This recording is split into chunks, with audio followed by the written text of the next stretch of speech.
So I'm going to go ahead and hide this. And this is an Excel spreadsheet I've got up as I'm going to do some, as we start to work through how this meta is going to work. But next, let me go grab the, where did I put it? Here we go. All right. So I asked people for theme suggestions for a meta for me to work with. And to test out the forum, I had three of my friends, Eric, Mark Halpin, and Justin Weinbaum, contribute some suggestions just to make sure it worked. And you'll see those up at the top there. Robots, Hunt for Dracula, Smulyan style, and Cleveland Browns quarterbacks since 1995. The only reason I'm actually including these is so that you know why I'm not including 1 through 3 as a possible number. But what I would like for people to do in the chat is to pick a number, an integer, between 4 and 19 inclusive. So don't throw out pi squared. Oh, thank you. I'm actually going to still use that window.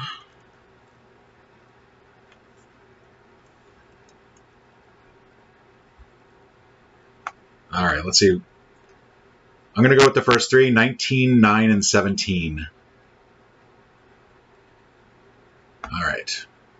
Actually, one of us will do 4. So 19. Retro Arcade from Jamie. 9. College football. 17. Bakery. And 13. Periodic table elements. Okay. So I'm guessing Jamie might have contributed the last few to the list.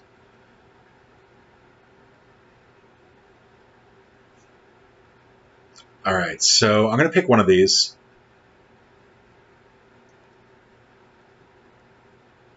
Okay, so Eric Berlin would really like to see Retro Arcade, Retro Arcade, Retro Arcade. So let's go with it. Let's go Retro Arcade. All right, so let me pull up the Excel spreadsheet, or hide this window to be more precise.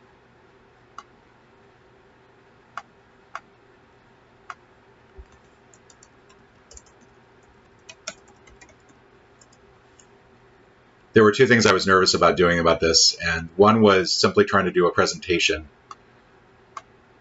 because I don't get to do that very often. The other part of it was actually hoping to come through with this. So the first part of this, is to come up with a setup and a punchline. And typically the punchline, actually, sorry, scratch that. Punchline and mechanic. And sometimes the mechanic will come first, and sometimes the punchline will come first. Sometimes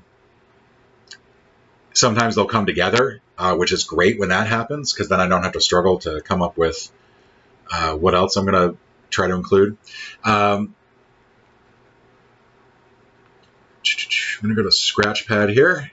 So the first thing that popped into my mind when Retro Arcade was to go with no quarters tasked, because it felt like the first thing that I could do that was a pun that didn't feel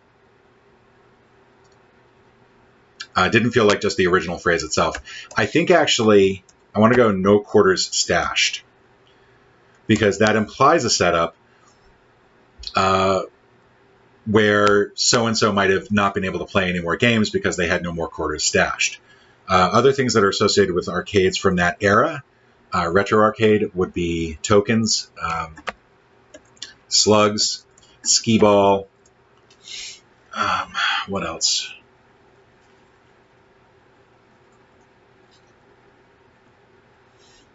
This is a much more friendly theme than the one I did for live in front of my Mystery Hunt group. That theme was condoms. which I think taught a valuable lesson about throwing out joke suggestions. Let's see. No quarters stashed.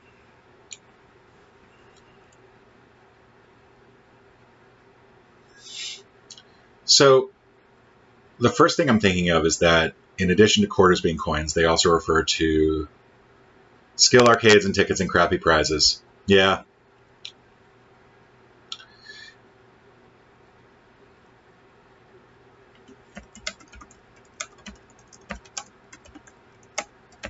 Am I misremembering this phrase? Somebody just asked me if, said they didn't get the pun.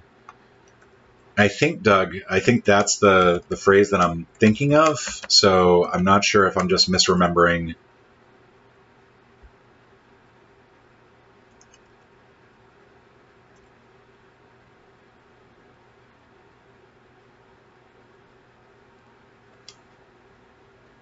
If I'm just misremembering. No. Quartermaster is another one.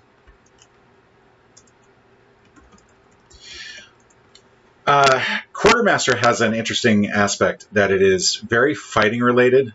Oh, I like 2-Bit Thief.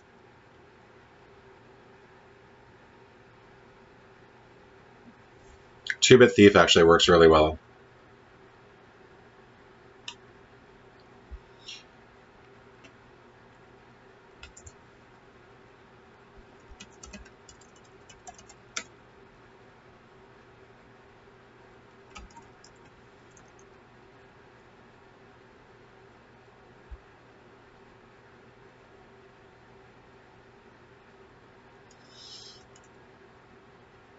Doug, I think it's just a general expression. Again, I might be misremembering the phrase, but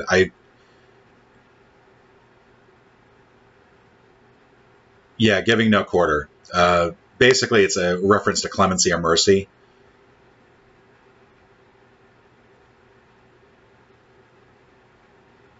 So, I really like 2-Bit Thief, and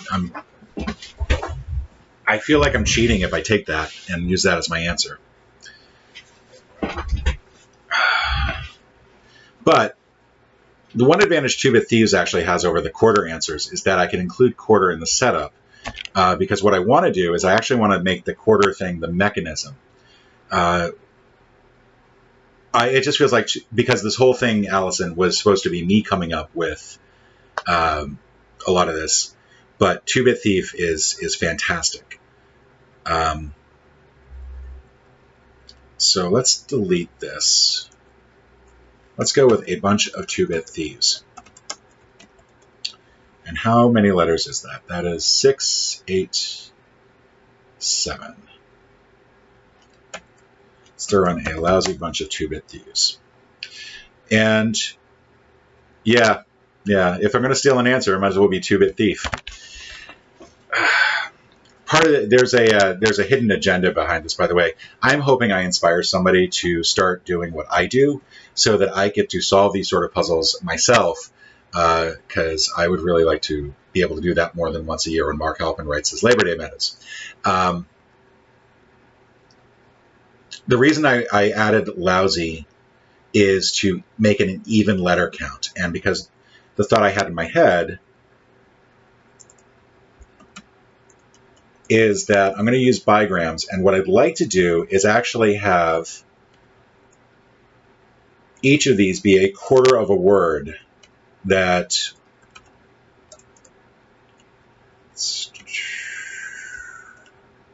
lousy bunch of 2-Bit Thieves. That is 1, 2, 3, 4, 5, 6, 7, 9. All right, it looks like 13 answers. What I'd like to do is have some 6-letter answers that if you added these letters to, you could actually get an 8-letter word. And then that way each answer is actually missing a quarter, and that ties in with the theme itself. So let's go ahead and put these into Excel, because it's going to be easier to work with there.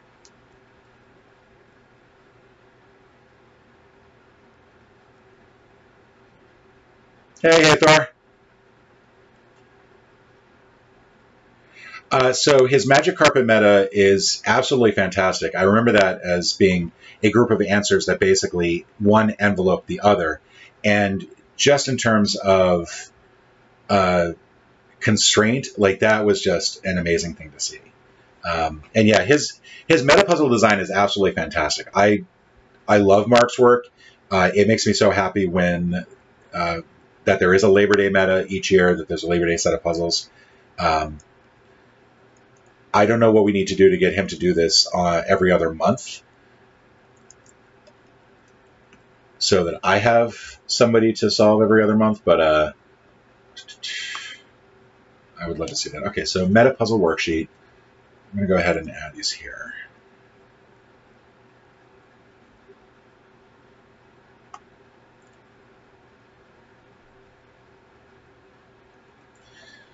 All right, so the idea is that, again, we're going to try to come up with words that 8-letter words that lose these 2 letters to become new 6-letter words. And part of the challenge here is that some of these might not have any real-world possibilities. So what we're going to do is we're going to start with the most restrictive pair of letters. And I want to say that's actually probably going to be, I think maybe the BI.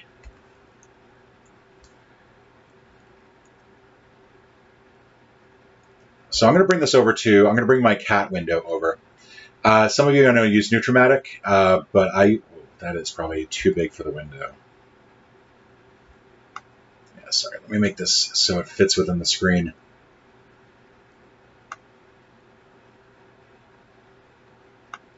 So what I want to do is use cat. I'm going to start with, what did I say, the FT?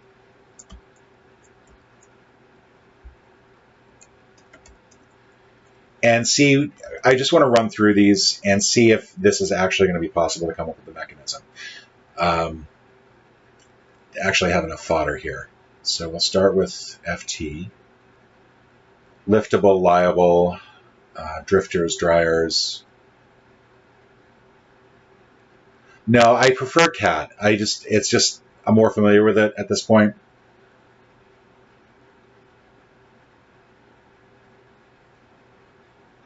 So looking at what I have here, liftable, liable, drifters, dryers, I think the first thing that I'm thinking of is that really if I did it in reverse,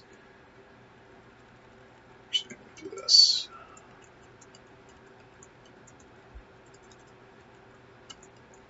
Where I was looking for 8-letter words. Yeah, there's a ton. So I think if I do go this route, and I think I'm still going to go this route, what I would have to do is include a check for the resultant answer. So my puzzle answer might be liable, which is going to lead to liftable, but because liable doesn't uniquely go to liftable, I will have to clue it. And that's not a bad thing. The more clues that you give your solver, the more enjoyable it's going to be. The more footholds your solver has, the more they feel like they're still in it. There's nothing worse than when your solver feels like they've exhausted every possible resource or everything about the puzzle, and they just don't know where to look. But if I do that for FT for liable, liftable, let's go ahead and try WO. And the constraint that I'm giving myself is that I would like the letters to be consecutive. Oh, and I almost forgot one thing. In cat, you do want to specify whether or not, the way that I had it before, A or B there, it would actually have to find it within the word. I do want to keep it open to anything that is on the ends of the words.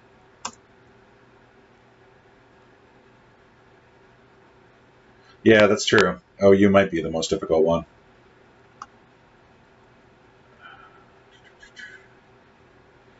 When you're doing something like this, anything that looks like it might be thematically connected, a transformation should be a transformation. Batman into Batwoman is not a transformation. Corker to coworker is a transformation. And I think that might be the one that we go with. I would include woebegone, but I'm pretty sure woebegone in the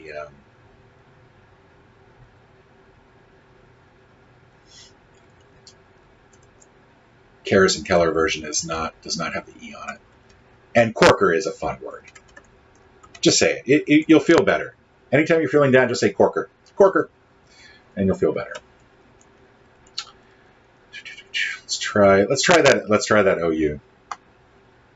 I think it might be okay because if OU is at the start of the word, then there's probably some possibilities there. Yeah, outraced for traced.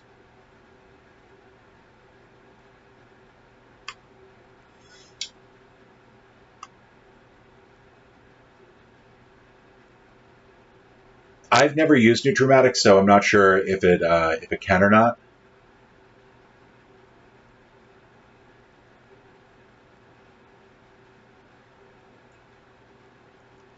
The OU to S is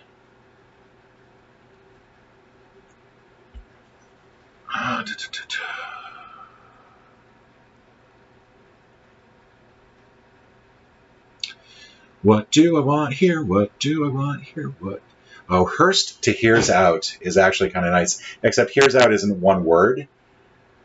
And I don't like, I think the answers, the transformation answers have to be actual words.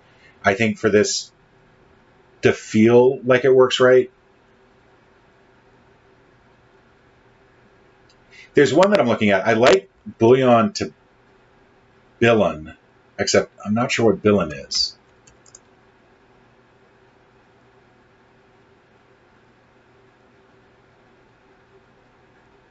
Huh.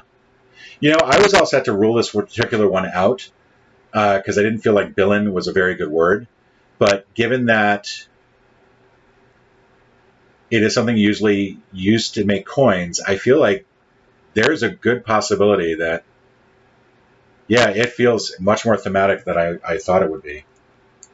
I have to wonder if bullion and billion have a similar etymology.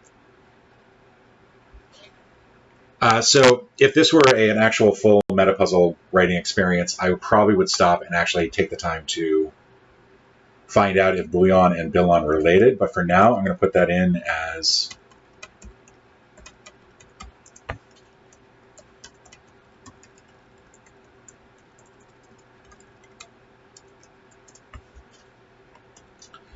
thank you, Allison. Let's go to SY next.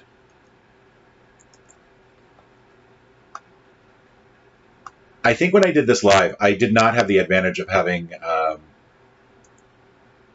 necessarily having a computer resource, but it was also a much easier mechanic to just come up with answers to. Ugh, syringed. I do not like that. Oh. I don't like systoles. I don't like systyles. Definitely don't like palsying.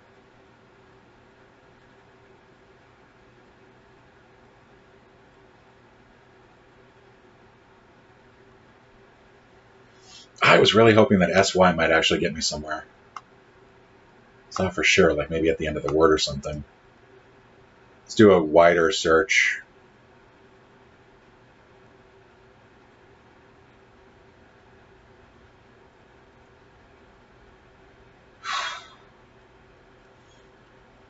And I'm less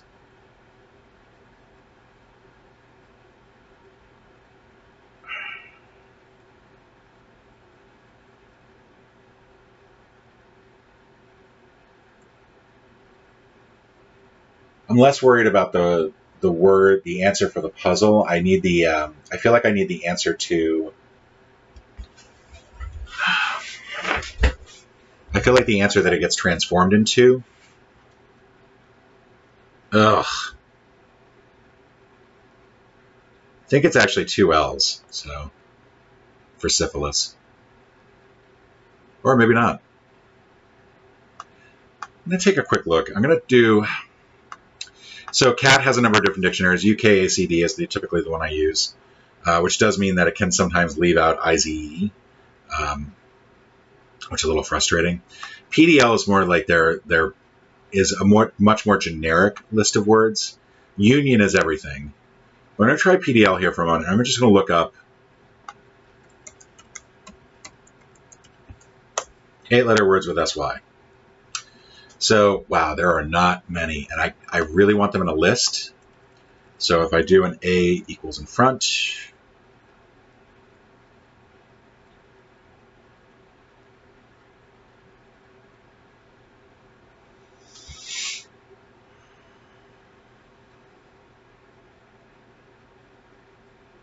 yeah, I'm going to put this up on YouTube once everything is done.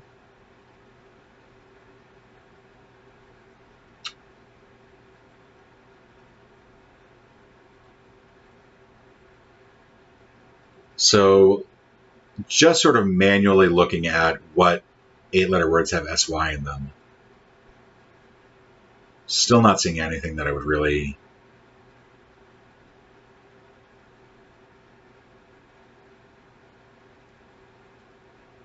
All right, so what to do now? Well, fortunately, SY was not a crucial part of our answer. SY was actually an extra word I threw in there. So let's change that around to rotten bunch of 2-bit thieves. We lose Boolean.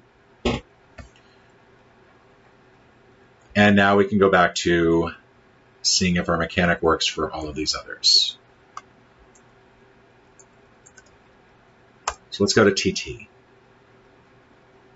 Actually, you know what? Let's go to the...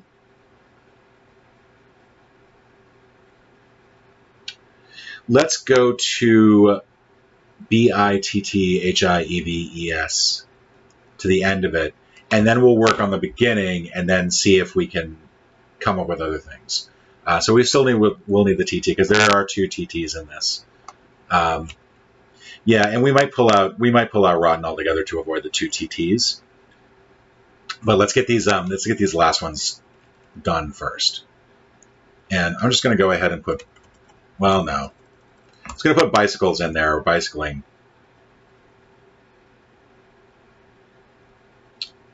Bailers. I really like battling and bailing.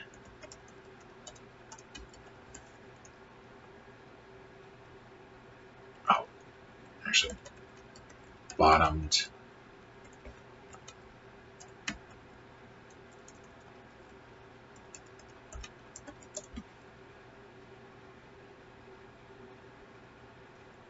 So a bunch of 2-bit thieves is not the right number of letters. Hey, Thor. That would just be an A at the front here. I need some sort of odd, like a whole bunch would work as well.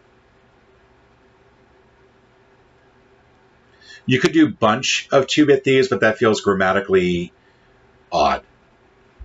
And to be honest, if I were doing this for a regular shoot, bunch of 2-bit thieves is 10 puzzles. So a couple more, like another word in the front there, gives me what I feel like gang of 2. That's a gang of 2-bit thieves would help avoid the odd versus even. Still wouldn't be very lengthy. I do want to try to include at least 12 puzzles in each issue. So for my sake, for this and this alone, a large bunch would work as well. I'm going to try to, let's get these last 5 squared away first. So TT seems like it has a lot of good possibilities.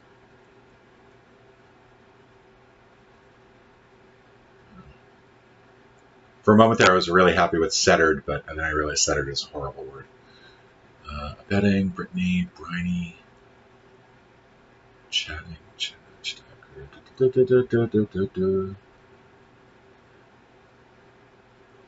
Somebody is going to get to me somebody really wants me to make criers a puzzle to an answer. I actually really like gluttons and gluons.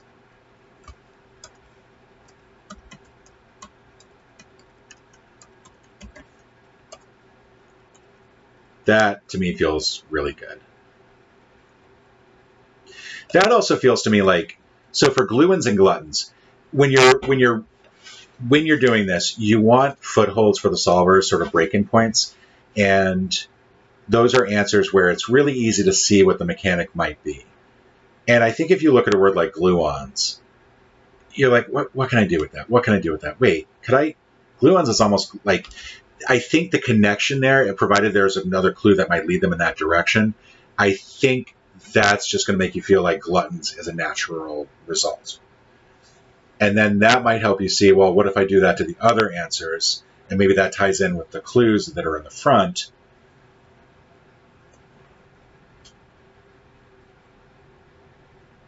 A pack of 2-bit thieves is pretty funny.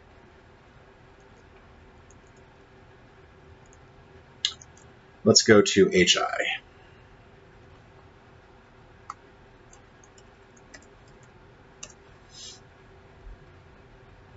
So how's the weather where everyone's at?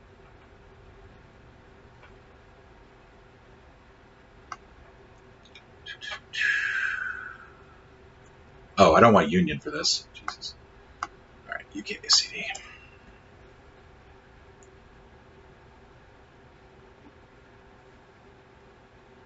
Yeah, I mean, Justin, that's a good point. It'd be nice to avoid words that are just cheaply 8 letters by adding an S at the end. But I think in some cases, like for example, Chileans and cleans, you might be tempted to just go with it, even though.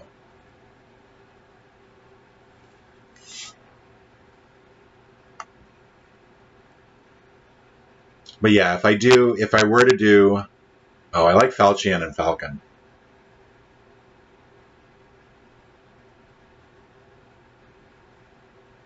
I like trophies and tropes, and that one doesn't feel cheaply plural because you can't do that with, you can't get that HI in the singular.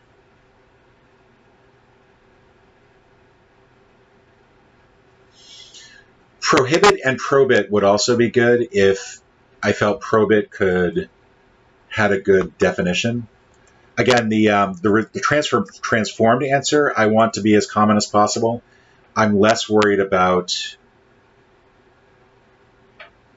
the puzzle answer, which in this case would be probit. And I'm going to ask Hathor, since that is a statistic word. Hathor, would you, if you saw that in a puzzle, would that be something that you'd go like, yes? Or would you be like, oh, God. And now I'm going to have to wait 3 seconds.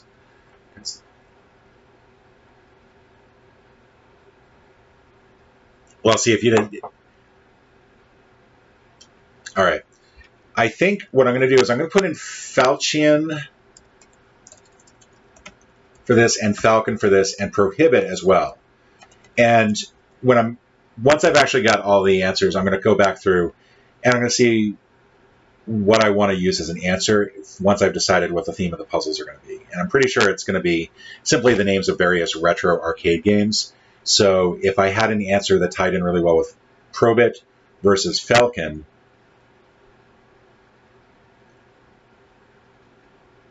oh, Jay, you were absolutely correct on that. Yeah, if it's what's funny is probit and bit in the answer don't overlap in terms of input, but yeah, I think that is going to make it Falchion for me, Falcon and Falchion. All right, sorry, Hathor.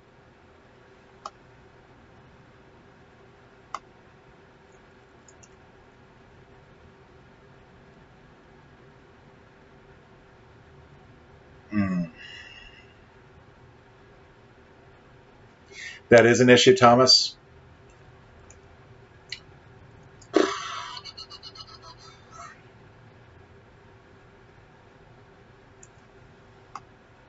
really don't want to do.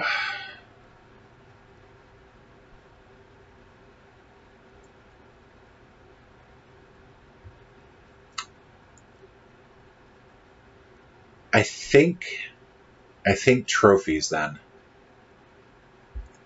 I think trophies and tropes.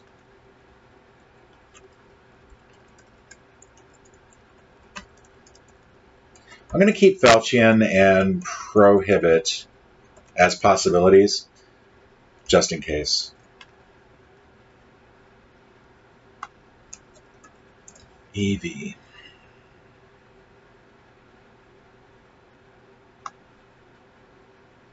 All right.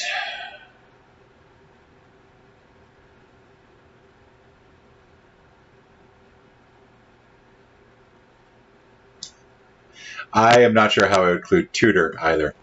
I would just throw out a picture of Jeffrey Schwartz and just say, this guy. Revivals and rival works really nicely, except that runs into the plural issue that Justin mentioned.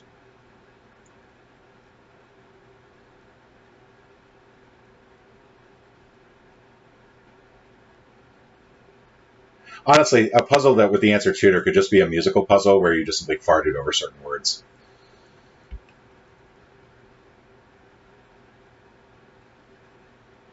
Yeah, medieval is actually, as soon as I saw it, I was like, that's got to be it. I just want to make sure, I'm spelling that correctly, that they're spelling that correctly, and medieval is correct. So,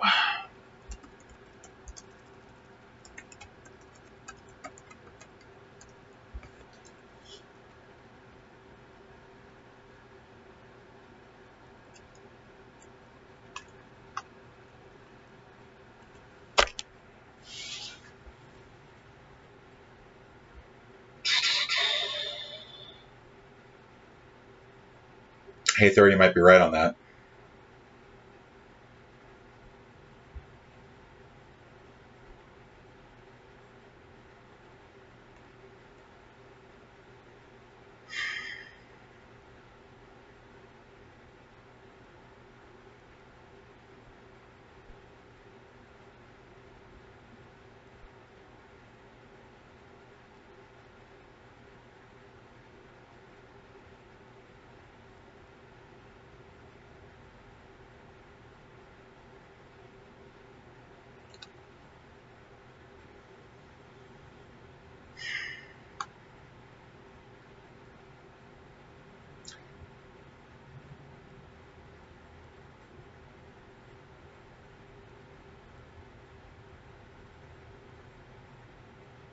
Yeah, I think in terms of elevated versus achiever and ackier work better. That actually is a nicer transformation. It's you do change the sounds there. You change the part of speech. I just realized you are only like, sorry about that. There wasn't enough light, so I needed to make sure the light hit my forehead and just filled the screen. One of the things I kept telling myself as I did this at practice runs is make sure you sit up a lot. Make sure you sit up. No one wants to see you slumped.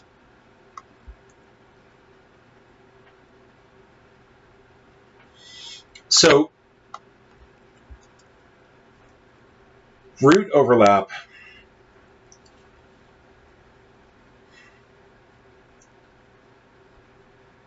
I think if you can avoid it, it's for the best. I think if you can avoid the plural thing, that works great. And it's hard to really explain why, but I feel like it feels a little bit more like you're going from something to something new. Anytime you can make that transformation bigger, I think the more satisfying that transformation is. Achiever to ackier is great.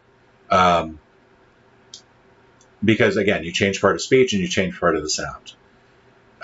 Whereas something like, what's a really bad one from here?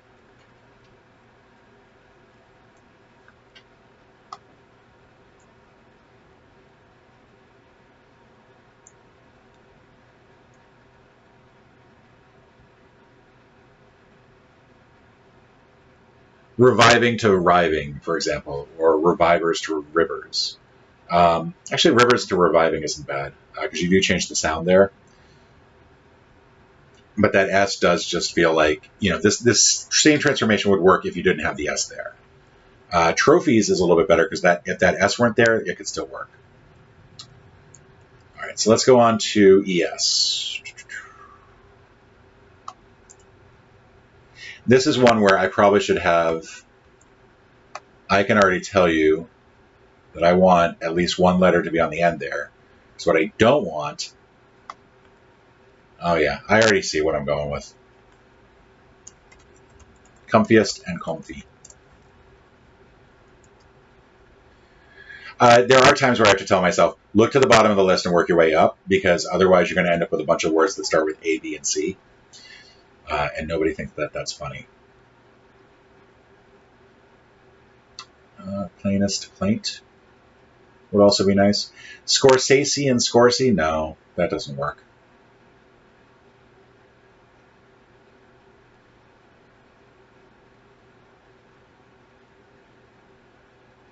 Pulpiest and pulpit probably would not be a good.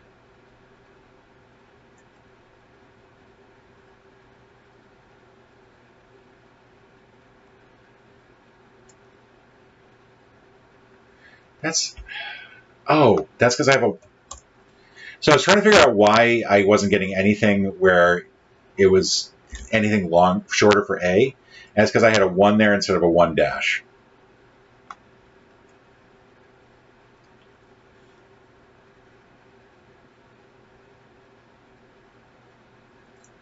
Esquires, choirs.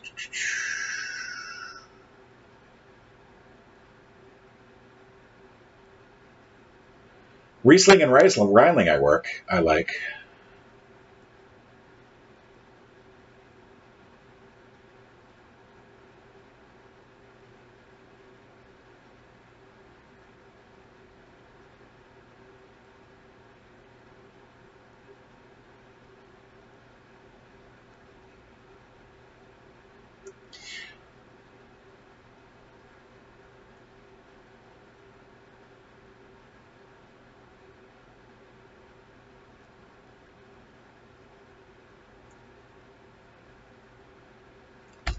I think what I'm going to do is I'm going to stick with comfiest, but I'm going to include Riesling and Riling as a possibility.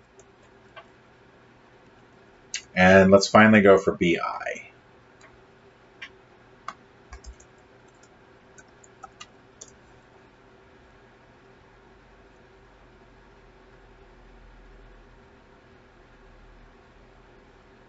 And I'm concerned that tempt and tempest might have a similar etymology thing. They might not. That's more just based on them starting both with temp. But it'd be something to try to avoid, potentially. All right, so let's take a look here. Probably nothing with the BI at the front.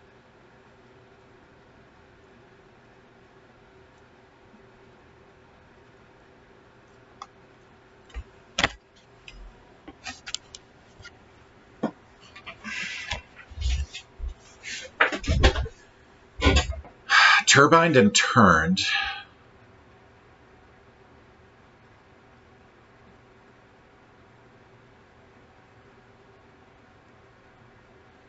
Yeah, if I knew what Brumbies were.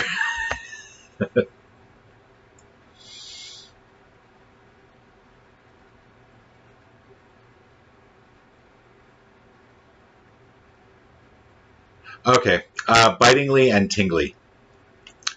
I don't like the fact that they're both adjectives or adverbs. I'm sorry. But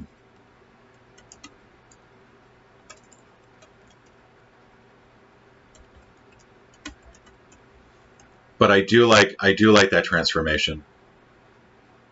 All right, so tempests would work then as a possibility. We'll include that as a sort of third option there. So let's keep going back up. I think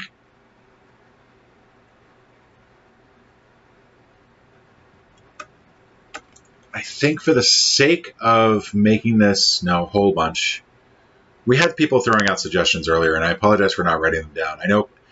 I think for the sake of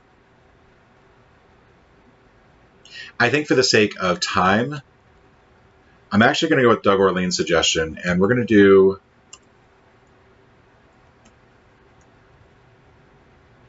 Except that wouldn't be the right.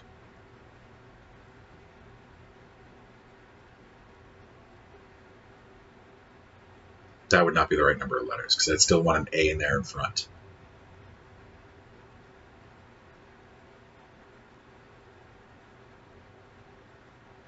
Yeah, we might be working too many puns if I did super pack.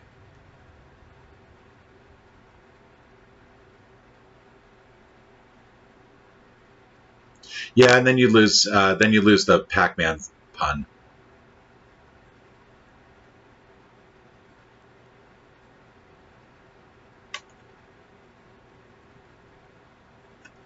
Let's go a gang of.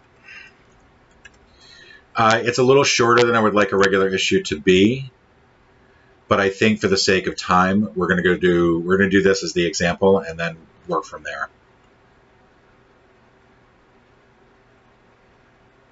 Oh no, Teddy Bear. Because this is an retro arcade thing, Pac would have been Pac-Man. So we're going to do Geo.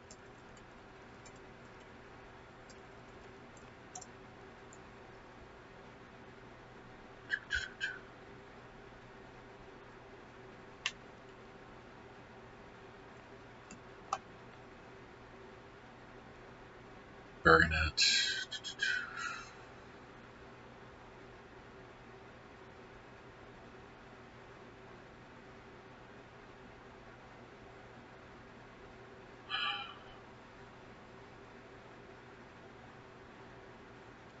Wow, none of these are really popping out at me. I think if I felt like, oh, I see what you're saying, Googling and ogling.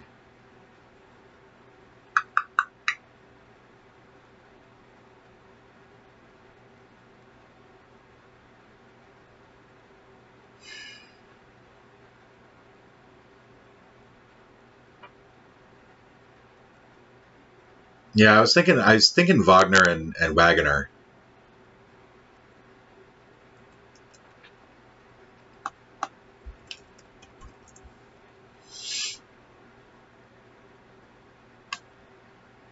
I think this is my problem, though.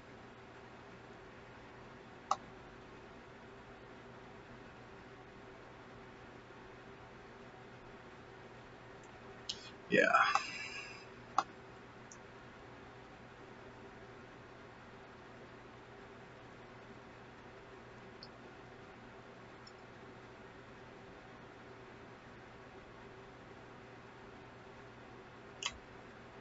I like. Let me just look up Drongos.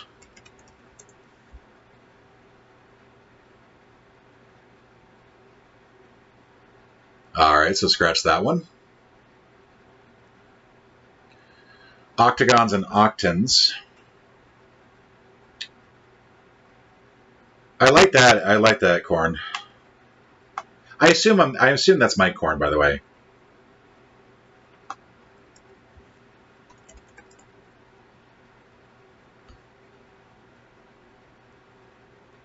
Yeah, this is what I was thinking.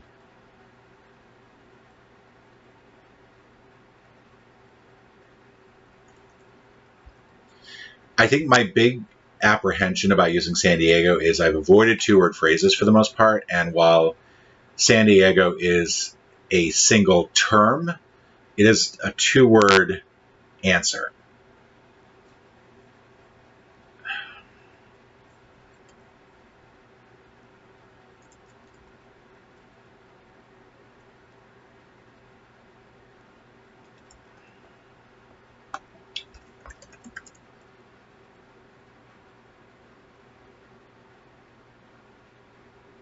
Huh.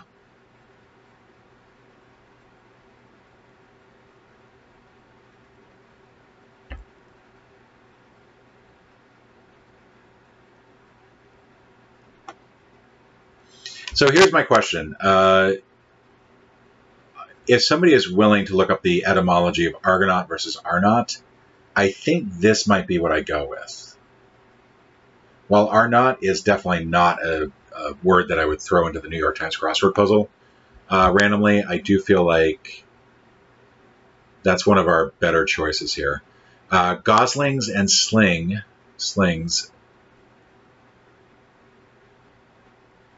The not portion of it, not so much the Argo portion, but the not part of it.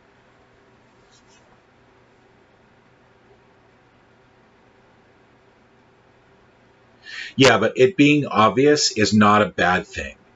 I think I think one of the things that puzzle solvers sometimes forget is that you want your puzzle to be solved and you want those footholds in there. And sometimes that entry that might seem to be like, oh my God, how could I not see that? That you might feel like people will just see it and automatically know. They won't. No matter what, I mean, nobody is ever going to see it as easy as you're seeing it because they don't have where you came from. They're trying to get to where you are. And a couple easy ones in there, a couple ones where it's kind of obvious, that's okay because you want your solvers to have those footholds.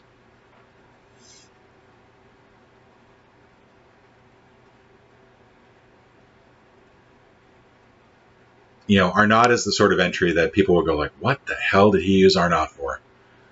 What was going through his head? Like there's got to be some reason. That is actually one of the ways that we'll break into metas on our team. We'll see. Yeah, and you can also control the difficulty of the puzzles themselves, as Imperior Sir is mentioning, so that you avoid an issue where Arnaud is necessarily the first one that they get. If that's like maybe the 8th one that they get, or like a more difficult puzzle. Thank you, Hathor. That's what I was worried about, is that not coming from the same place. So that's going to leave out Arnaud, I think, altogether. And I think I'm going to go with Goslings and Slings.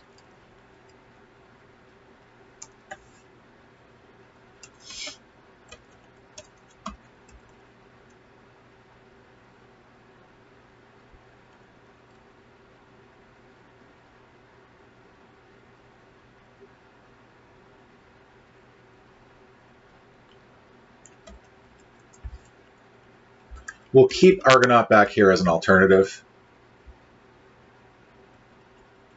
I'm also going to keep Flamingo, which Mike Horn suggested. Flamin, because I'm not worried about the Flamin being the puzzle side of things, because I'll get the answer to that.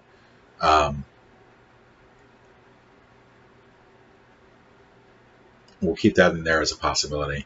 I also feel like for most puzzle solvers, Flamin and Flamingo is Flaming and Flamingo is just one of those wordplay bits that you just immediately come to mind. You see Flamingo, you can't not see Flaming. Fun fact about me, I cannot be behind a car that is from Chevrolet without immediately anagramming Chevrolet into tech lover. I can't do it. Let's go with AN.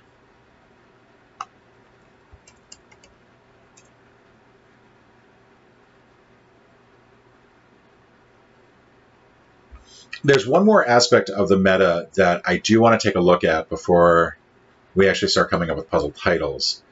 Let me find a good AN here. Oh, again, it's this plural thing that's killing me right now, because vanilla and villa is just great. I also can't be behind a frontier without immediately thinking frostier. Deviance and device. I think that is going to be it. I just want to make sure that is the more common spelling for deviance, which I'm pretty sure it is.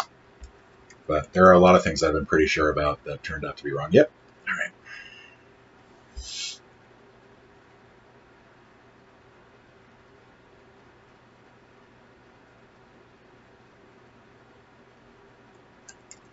I have a feeling that a couple of you might actually be on CAT as well, doing the same sort of search. So for that, I appreciate that. Thank you. I feel like AN is going to be a nice, easy one to find others examples for, but I'm going to stick with, triplane. No. Mountaineer is an anagram of enumeration.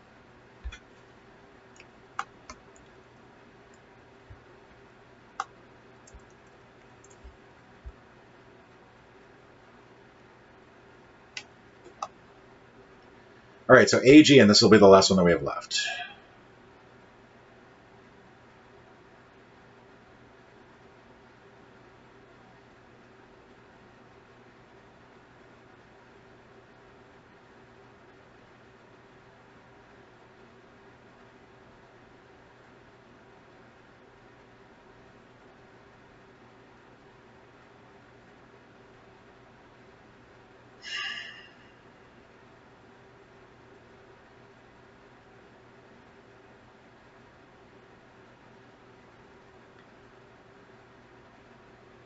Oh, carry and carriage.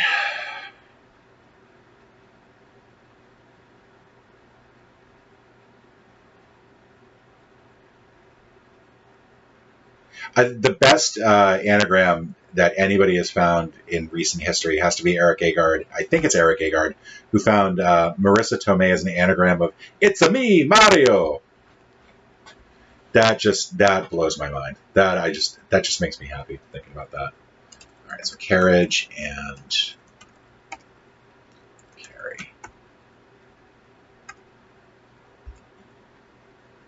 All right, so I mentioned that there was one other thing I wanted to check, and that is, and carriage is a good example where this doesn't work. If we're asking for no quarter, if we're doing quarters, is the bigram that we're taking out a precise quarter of the answer? And by that I mean if you were to split these into bigrams, so deviance works, because the AN is an actual quarter of this as well, but carriage, it doesn't work. Goslings does work, liftable works, coworker works, bitingly works, gluttons doesn't, trophies works, achiever works, and comfiest doesn't. So let's see, that's 1, 2, 3. Yeah, three of the 10 don't work. So if I were to actually do this as a meta and put this out for publication, I probably would take the time to see if I had alternative answers for. Oh, wow. That is an amazing anagram.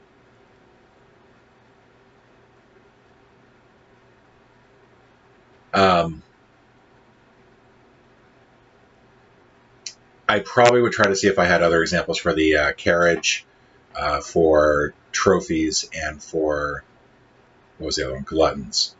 But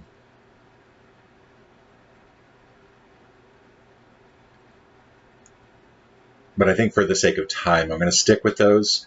But that's a good example of where it's a constraint to have it be exact quarters, those, the specific bigrams, and still to have that be more precise. I think a number of people wouldn't even notice, but I think some people would say, some people would really want to see that.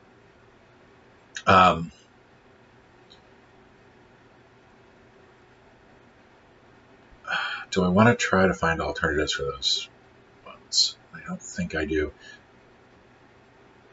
You know what? Let's throw Riesling back in, because Riesling, that does work. What's the other one? Yeah, that's a good point from Think Deep. If you are doing something where you're trying to be precise about something, be precise either for everything or for about half of it. If 5 of these didn't work like that, if 5 of these had the bigram taken from a non-quarter position, no one, like, people would just not feel like that was a rule. If you had 9 where that was the case and 1 that wasn't, people would definitely feel like, well, that was a rule and you just didn't bother on 2 of those. That having been said, I'm not sure if we want to sit here and try to find 2 more, like just a couple alternatives. But this goes also back to what I was mentioning before. The more constraints you have, the more satisfying the solve will be. And I do like.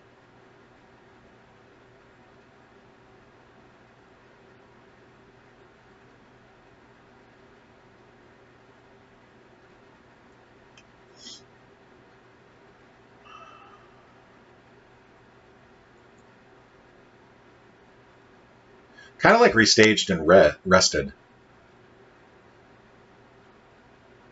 I think for the fact that you split how RE is used in that.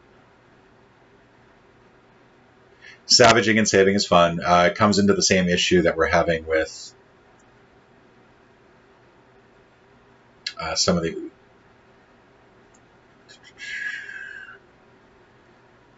Let us, for the sake of time,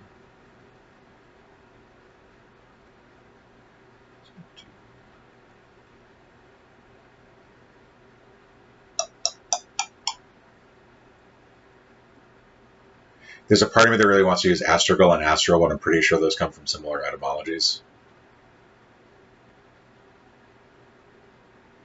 And if I knew what fogaged was, I would probably go with that.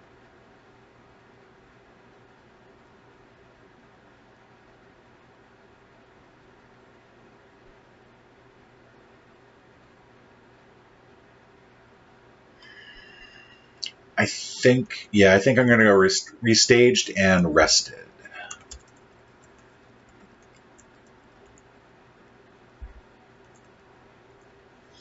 And I think I am going to change this to flamingo and flamin, because otherwise slings and riling are going to end up coming in fairly similar sounding. That leaves the TT, and I really am so sad that I have to get rid of the gluttons and gluons.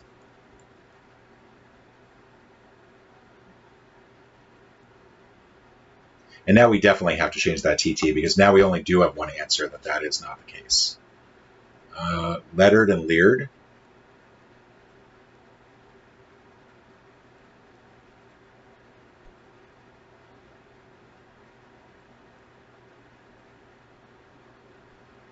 Oh, I like agricola and ricola. I like that. That is...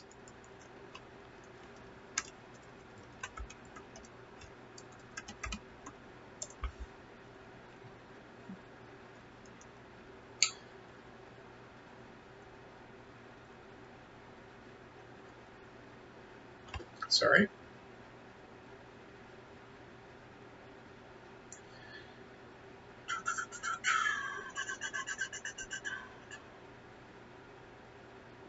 Tiddling.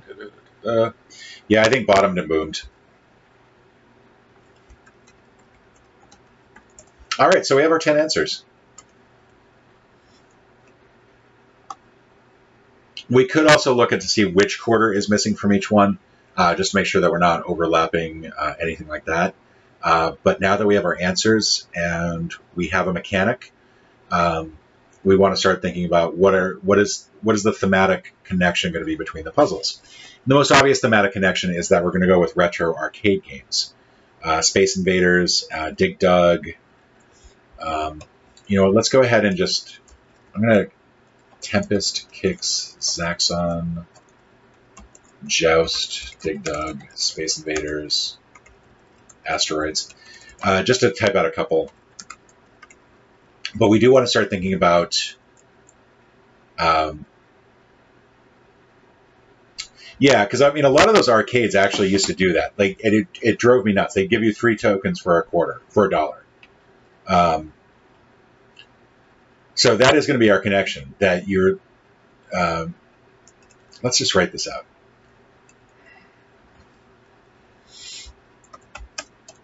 The local arcade.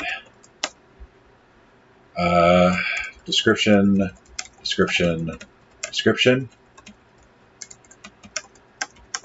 You see the sign. 3 tokens for $1.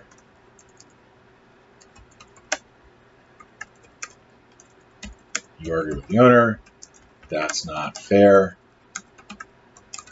I want my 4 quarters.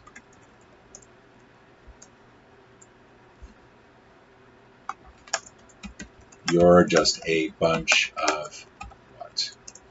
So that's just a quick setup so that I remember what my setup is. Obviously, I would flesh that out a little bit, possibly work in some more controls there. Not controls, some more description there. Flesh it out a little bit. You want to make it lively. You might put some more clues somewhere in there. But now we want to actually see how we can take these answers and connect them to video games. All right, so this is going to be a little adult humored, but I'm going to go with pole position for tingly.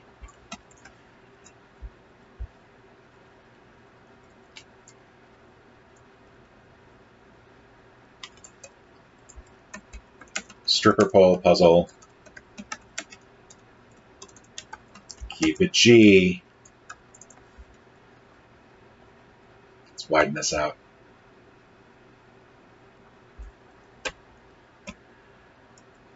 All right. Tapper is clearly going to be Corker. Street Fighter.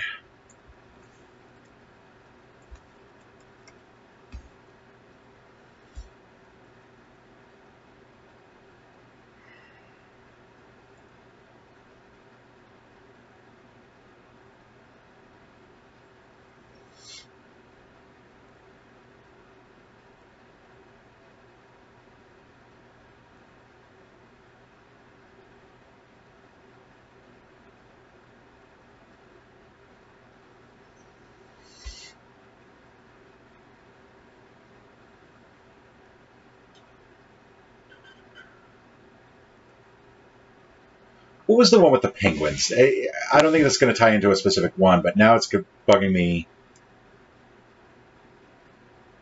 Yeah, Pac-Man Ricola. That actually works pretty nicely.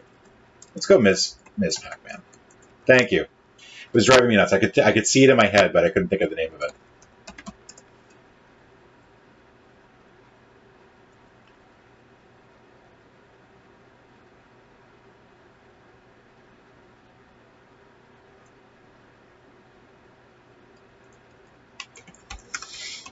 I take it everybody is looking at the list that was just shared.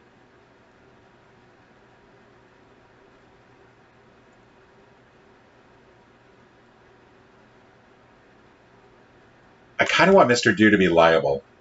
Like if you do something, you might be liable for something. I'm also a little worried that I'm starting to lose some of my possible really good ones. Oh, Rampage.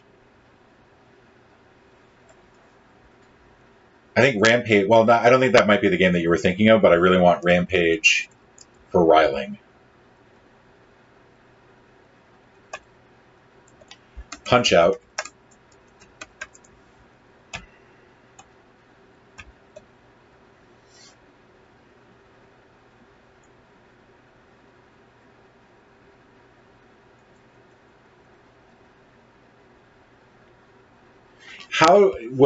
How do you get from Dragon's Lair to Tropes?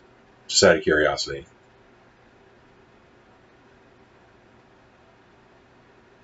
I thought there was an arcade version of Punch-Out. I might be misremembering. I thought there was one game where...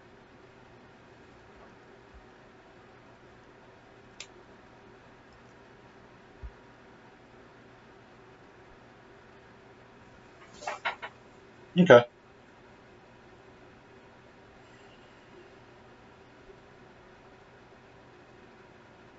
That would be great, Allison, except liftable is the transformed answer and liable is the puzzle answer.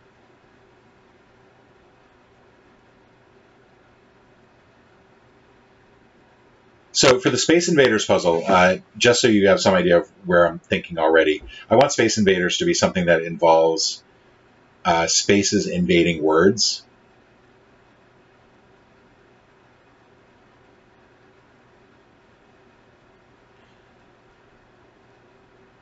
Like you've got some sort of two-word phrase and the space is replacing another letter that turns it into an actual word. So...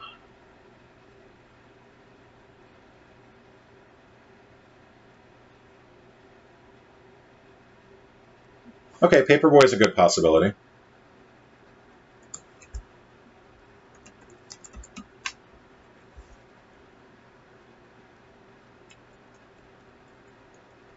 I'm going to go Space Invader for this one. I do really kind of want... I really do want to use Space Invader because I already have the theme for it. And I think I see how I'm going to make it work.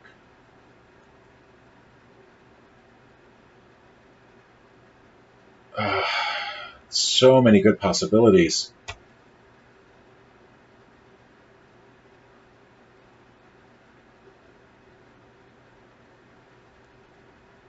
So one of the things about tropes is that I feel like it's easy to say that any video game is going to have, because pretty much every fictional thing is going to adhere to certain tropes.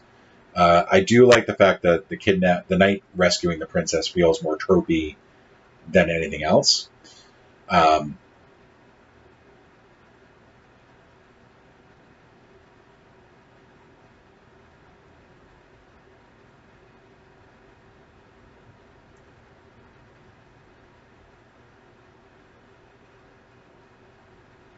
Huh.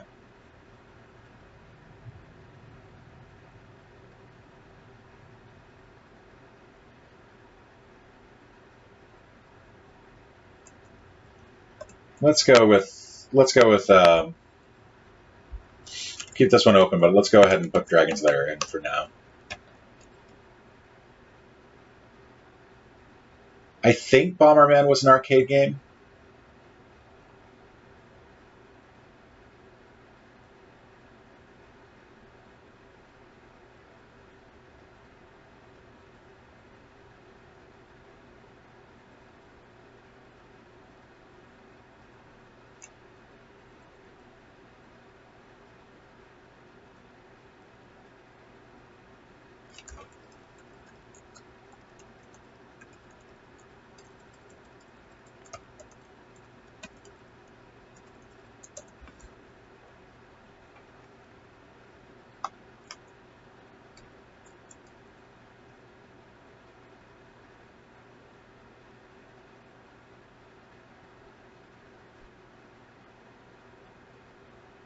Okay, this is going to be the Space Invaders puzzle. I think what I'm going to do for this is have the little ships have letter sequences in them.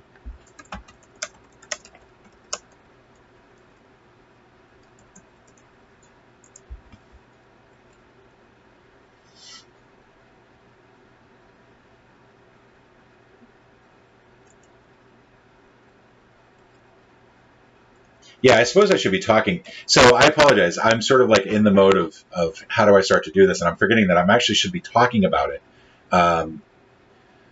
As Justin pointed out. So as we start to think about the different, let's go ahead and put Dragon's Lair up here for now. So Space Invaders was the first one that came to mind, but I think that as far as what types of puzzles go, let's talk a little bit about puzzle distribution, because that's going to feed into this. And I think, actually, I apologize that this is still, that's still on the screen, that little scratch sheet. Let's go ahead and hide that.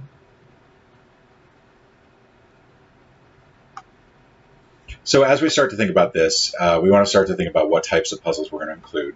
And generally speaking, I break puzzles up into a couple different types. There are grid puzzles. I'm going to borrow an NPL term, and that's a flat puzzle. Orthographic, logic, and I still have not found a good term to replace this, but I think most people know that there's a puzzle type that I called ISIS, and is a generic mystery hunt puzzle type where the idea is to identify, sort, index, and solve. And this is a common motif in a lot of puzzles, and it was a great acronym. And then, so instead of the acronym, I'm just going to spell it out: identify, solve, index, and sort. And generally speaking, you don't want too many of the last type because they are the easiest to write, but they're also, I think, the less engaging for the solver. Grid puzzles are usually what you want to focus on. If you can do half your puzzles as grid puzzles, great. I feel like grid puzzles, they're harder to construct, but there's more that you can sort of build into them. There's more engagement you can get with the solver. There's more fun things that you can do. A flat puzzle is just basically a puzzle where there's no intersection between the answers. It's a common example is two lists of clues, and you're matching one clue up to another clue. That's all that is. Orthographic is one where you're given the letters. It's the difference between a fill-in and a crossword. Word searches fall into this category. Alpha quotes fall into this category. The jaw-dropping puzzles that I do way too many of fall into this category. It's one where you have the letters for the answers that you're trying to reach. They're given to you. You just have to figure out what order to put them in. Generally speaking, for 10 puzzles, I would probably say we'd want to go 5 to 6 grid, maybe 2 flat. Yeah, those generally tend to be the last type. 1 logic and 1 orthographic. And then 0 to 1 of this last type. So we do want to try to include at least 1 logic puzzle. I do feel like logic puzzle lovers do get sort of the short shrift, but that's just simply more. I think it's harder to write a logic puzzle that will appeal to a general group of solvers.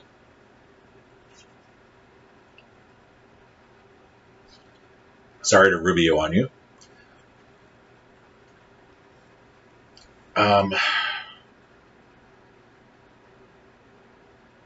I just realized Punch-Out would actually be even better for tightropes.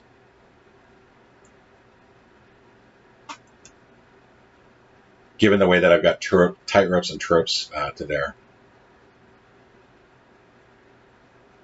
It's so. What you working on there? Oh, I'm just working on it in so. I know. I feel really bad. And then there is that sort of division with within logic puzzles of what I sometimes call the Dell style logic puzzles versus Nicoli style, where you're talking about a language logic puzzle where it's like clues like who lives in what house and so on, versus something like a Sudoku or a Hashiwakero or something like that, or a cave puzzle. Part of the reason I don't do as many of those types of puzzles anymore is that I feel like I know that Grandmaster Puzzles is out there, and I feel like that would be the benchmark for what I'm held against, and I just simply don't think I can consistently hit that same mark. I should probably push myself more, but that's just kind of where I stand with that. And I am seeing a huge issue, by the way, with one of our answers. Oh, man. All right. I am highlighting a row here, and I'm going to ask if anybody else can figure out why this does not work.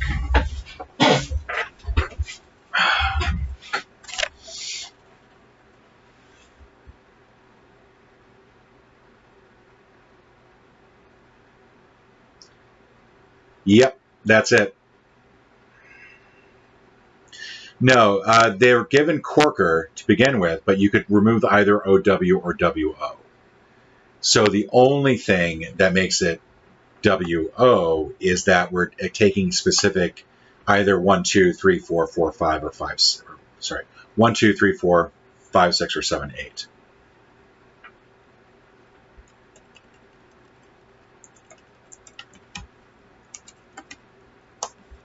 Well, congratulations, Ange, for knowing that there was a prize, of course, at the end of this.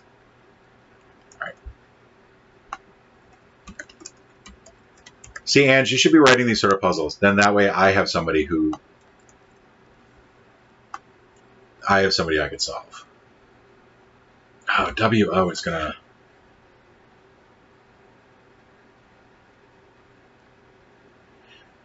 The statue park took a lot of work to get that to work right, and I still feel like it was heavily clued, but I'm glad that you enjoyed it. It was a lot of fun.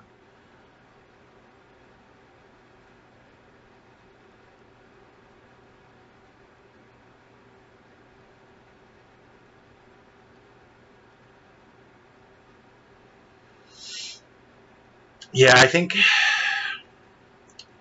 So I'm looking at our other possibilities, and...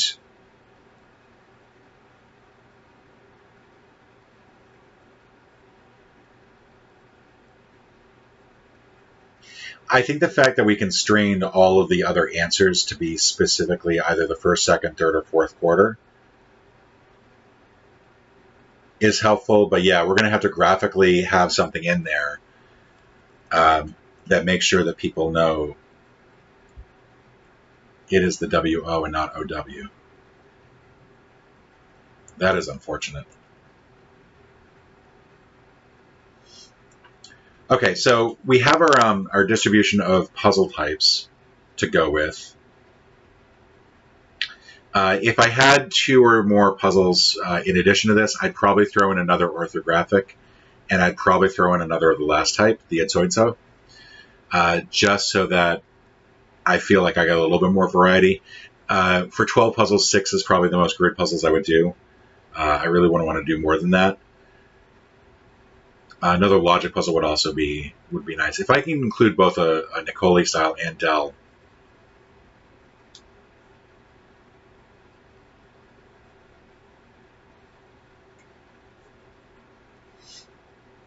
Yeah, that's a good way to go, Warble.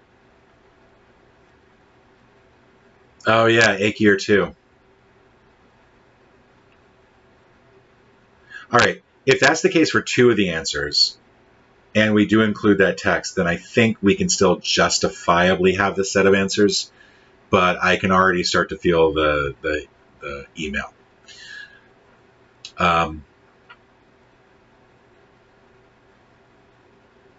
Let's start thinking about puzzle types. So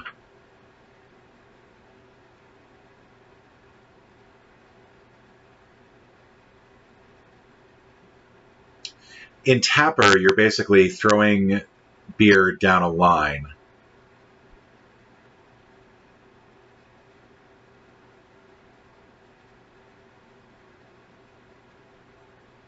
So Grumble, in the case of coworker and achiever, because of the way that they're spelled, you could insert either OW or WO to make corker coworker.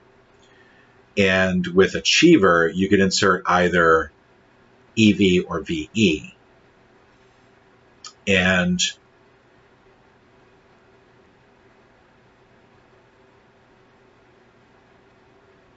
the only thing that prevents people from necessarily saying that's possible is the constraint that we put in there that they have to actually be 1 or 2, 3 or 4, 4 or 5, or the specific quarters of the answer. I have to find a shorter way to say that. I feel like I'm saying a mouthful every time I say that.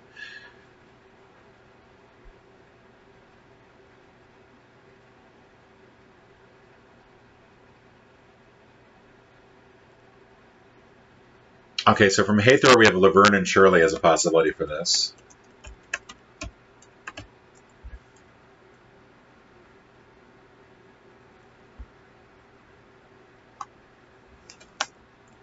Peter Quagmire is also a brewer.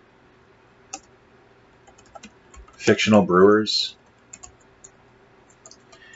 Theme is probably going to be the most helpful here. We start to think about the themes for each one.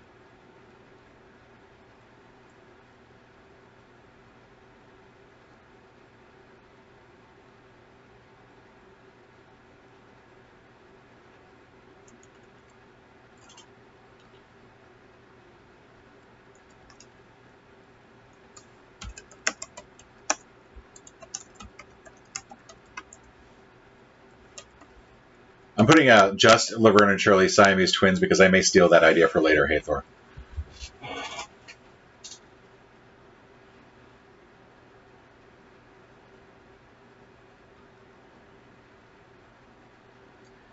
I don't think it does, Doug. I think it gives us a graphical element that we can include in that helps people know that they've got it in the right spot. We still have to provide... So we still have to actually provide definitions for these that are general enough, that are specific enough that they can be matched, but general enough that they can't be guessed without having these answers.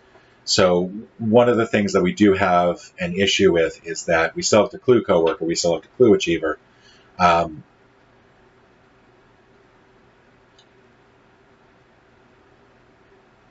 think the graphical element might make it a little too easy, but I think is necessary.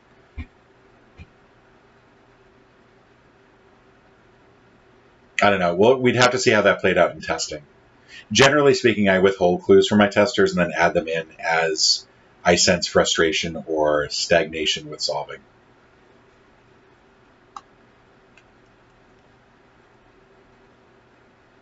Ms. Pac-Man. And we also want to make sure that we have a theme for each puzzle that goes from the answer, from the puzzle title to the answer. There are a couple different ways that you can do this. You can think about the answer and how that, what sort of themes you can build on that. Or you can start with the puzzle title and you can start with, sort of, given that we've made these matchups, we felt like there was some connection that we could make from one to the other.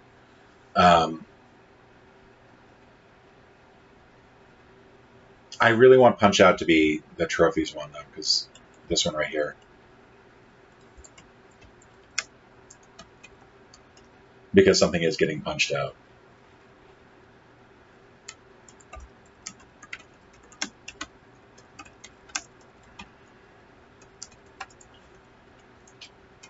Achier. Oh, you know what? That is Dragon's Lair. Logic puzzle about all the different things that happen to Dirk the Daring. Is that the name of him? Not Dirk the Drawing.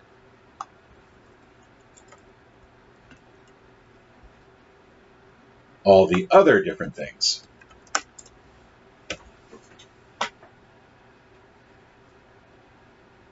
And then that implies, because the image that we all have from Dragon's Lair is the guy getting the crap kicked out of him.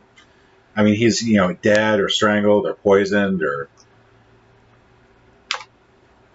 all sorts of fun stuff. Fun weekend activities. Sorry, just checking for my coffee. Nice and cool. Street Fighter.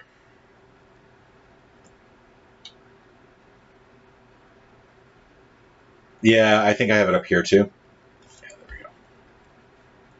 we go.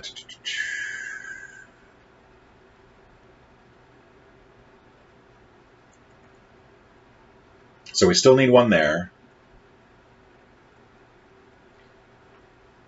All right, so possible puzzle themes.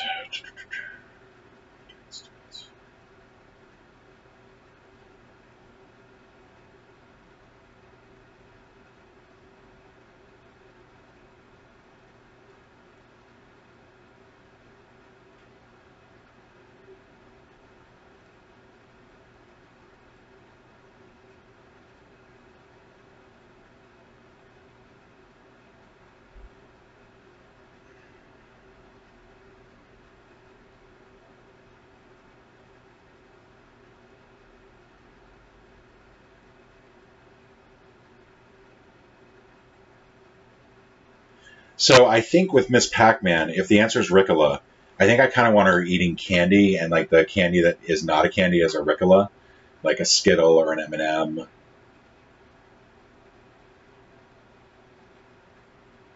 Like maybe this is one of those ones where we do have an image.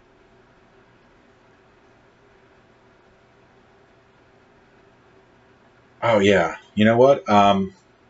Okay, so crossword grid, like maybe 11 by 11, with candies behind certain squares.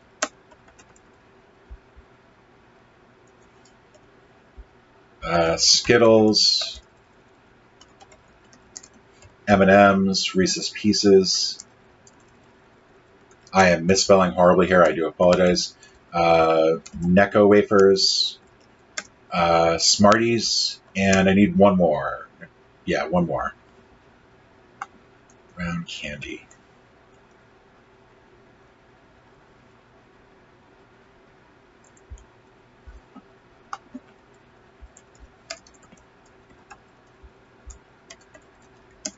Spree. I like Spree.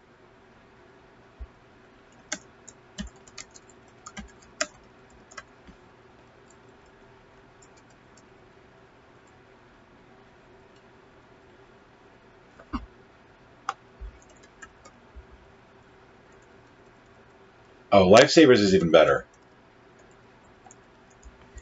Yeah, and like each, so the Skittles spell one of the fruits, M&M spell another of the fruit minus a letter. What are the fruits in Miss Pac-Man?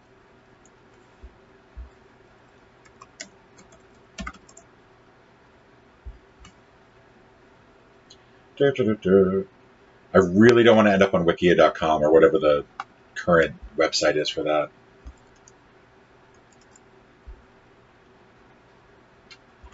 Okay, so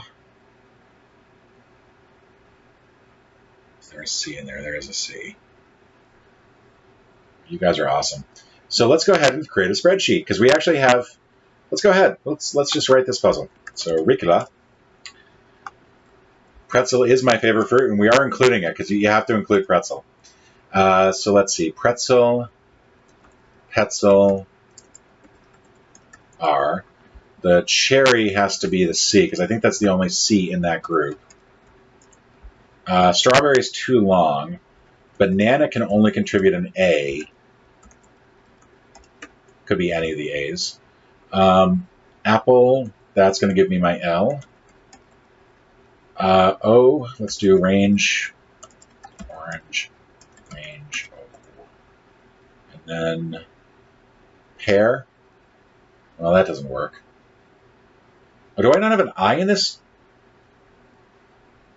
Fargle, Fargle, Fargle, Fargle. Oh, man. There's no... Okay, so if you don't have a letter, you can do the other way, which is to add a letter. So pretzel, for example. Oh, that is horrible. However, we'll just go ahead and sort this list. Apple, Ricola. So in this case, each of the fruits... Yeah, generally speaking, so it is awesome when you can get a set of... when you get your fodder to actually have letters be deleted from it. So in this case, it would have been great if we had an I. If you don't, or if you have a restrictive set of fodder, additions work as well. Additions work, although it's a little bit more loosey-goosey. It is, again, that constraint thing. Deleting the letter is more constrained. Adding the letter is less constrained. Deleting the letter is more likely better. Sometimes going with the addition is just simply a way to keep it varied. So this is pretty minor, but it is, generally speaking, why I tend to delete as opposed to add. Point value. I saw somebody list a whole bunch of point values for these, but for now I'm just going to sort by point value. Now, we're not going to actually sit down and design the crossword, but this is kind of an open-ended construction. We're going to use a Miss Pac-Man grid. We're going to put in words into that grid and then have candies here be behind certain letters. And that'll give us the letters to spell those fruits plus one additional letter, sort by point value to get the Ricola. And we can include, because, so Justin, this is a great way to go if our final answer was going to be something related to ghosts. But this, because it's Ricola, this is entirely about eating. This is entirely about the dot, bop, bop, bop, bop, bop, thing. So I kind of want to keep it towards that end of it. The other, like if our final answer were a ghost or something more along those lines, we could definitely go with something that revealed ghosts in the grid.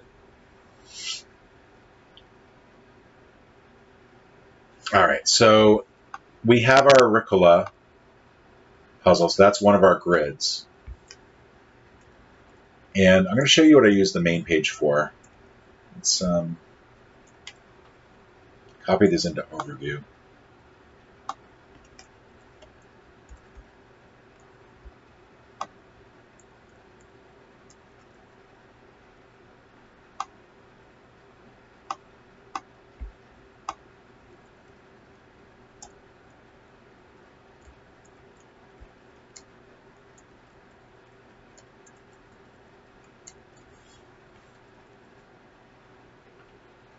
One-way ticket to midnight. Call it heavy metal. Sorry.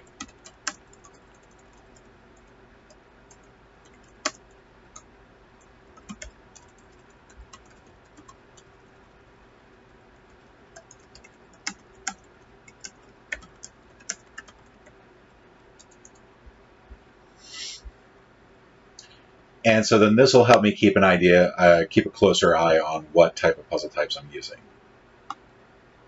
Let's go back to this. So I like the idea of Rampage being something to do with transformation. Yeah, if anybody wants to hire me for an Excel job, I'm your guy. My Excel foo is pretty on point. Let's see, Aegir Dragon's Lair. So we figured out that was going to be a logic puzzle. So that's our one logic puzzle. Punch Out most likely is going to be orthographic or flat. Like we'll give the clues.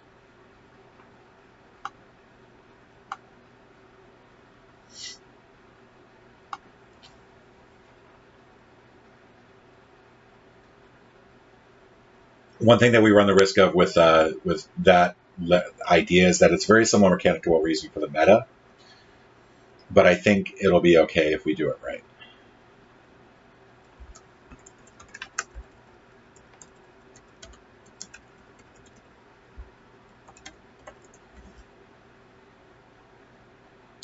What are the animals in Rampage? It's a giant wolf, it's a gorilla, and a crocodile, if I remember correctly. Or at least that's what was in the movie. I don't know if that's exactly...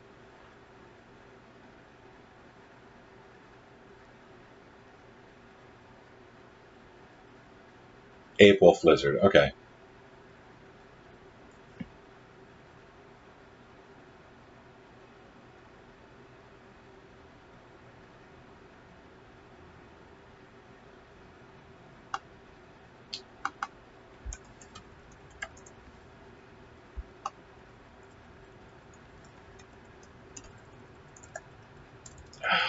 One of the things that is always frustrating is forgetting to go from caps lock to non-caps lock. Wolf.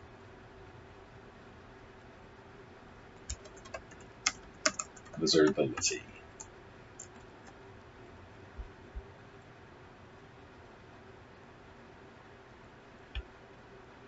Yeah, and Ralph the Wolf ends with the same two sounds. So what I'm thinking is that if we can get each of these to give us a pair of letters.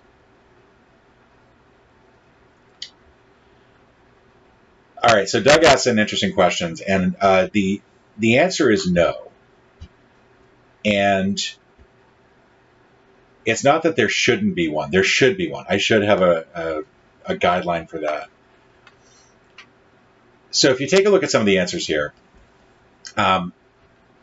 Flamin', we can definitely do a clue phrase for.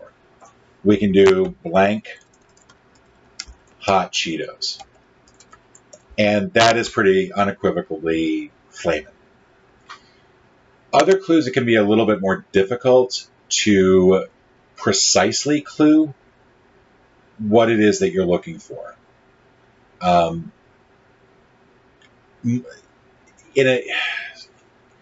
Generally speaking, in a puzzle, the more ways that you have to reach a specific answer or a specific letter or anything in the grid, anything checked in the puzzle is really helpful. The final answer to a puzzle like this typically has no way to be checked.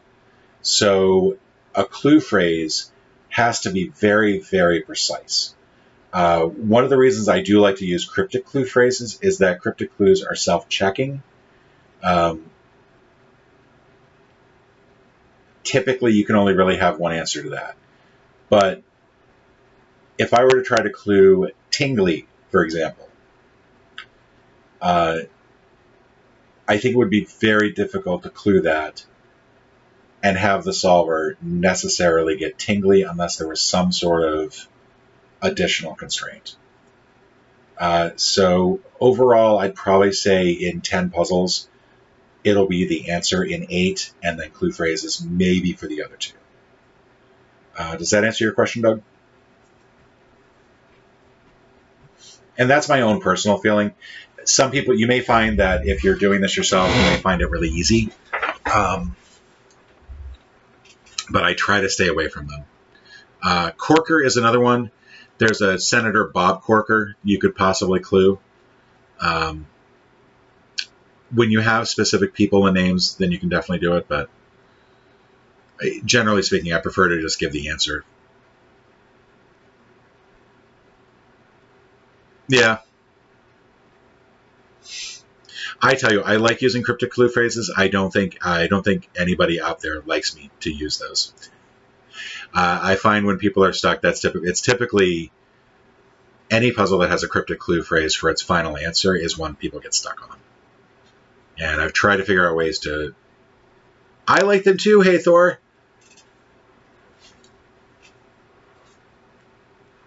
Senator Bob's Raging Party.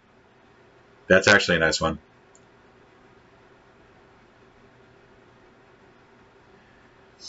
Generally speaking, I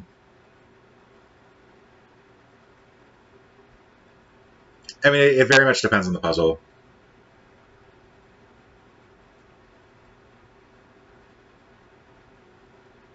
It's great to have the variety. I would love to have the variety in there, but... So long, Eric. It's been great having you.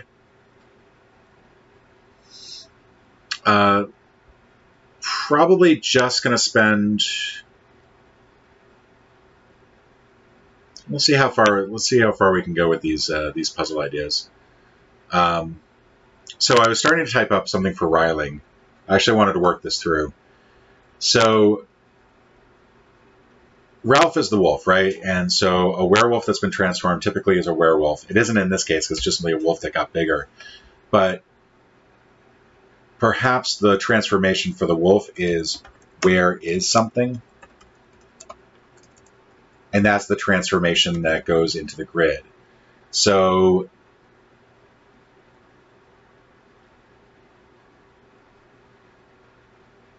for these, there's a cryptic variety type called themes and variations.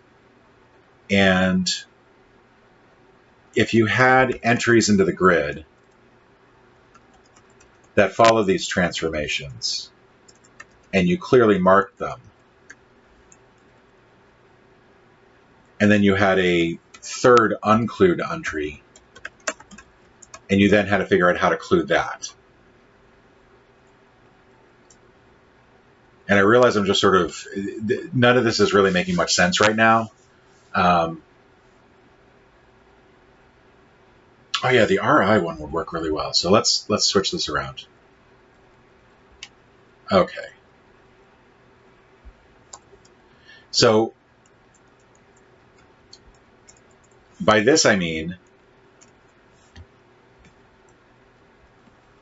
this might be Augusta is the entry in the grid or the clue, and the entry in the grid is just simply ME.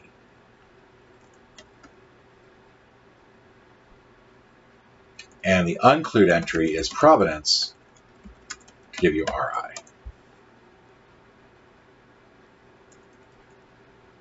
Thank you.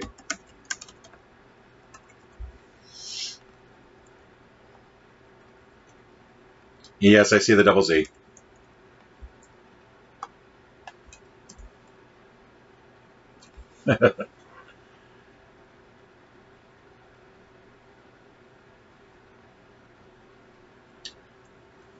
Actually,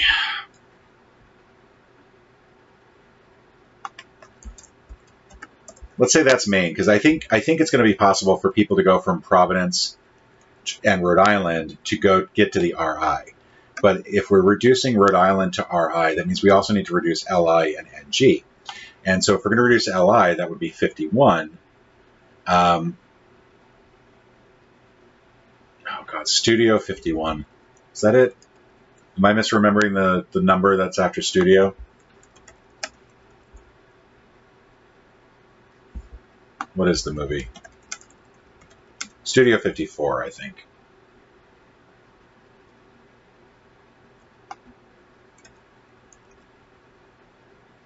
Area 51.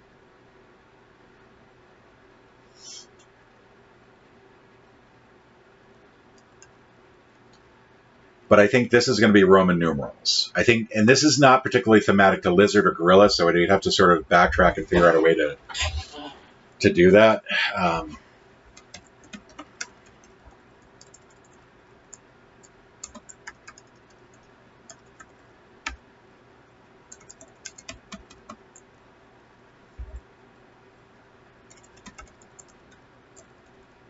Studio LIV,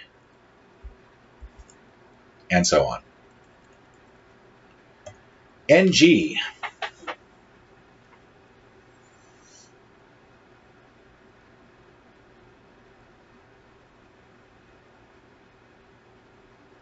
Is there an architect, Lynn? Am I remembering that correct? She is the Vietnamese War Memorial architect.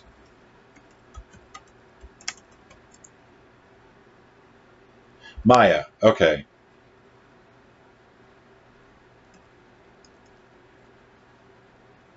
All right. I think that's actually what we're going to do. Is we're going to go gorilla LIN.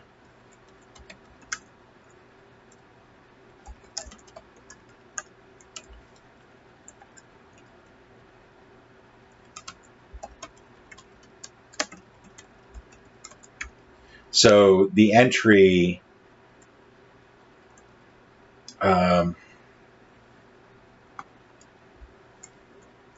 so this is where I would actually start to do some research and look up buildings and their architect's last name.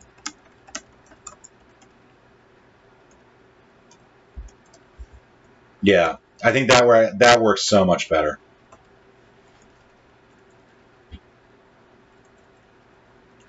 Falling Water is right, if I remember correctly.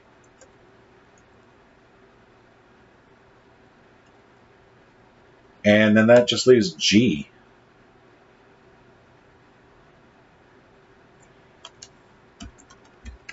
Lounge Lizard, Musical Acts.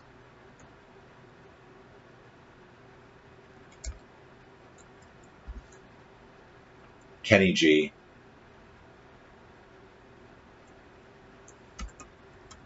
Saxophonist only.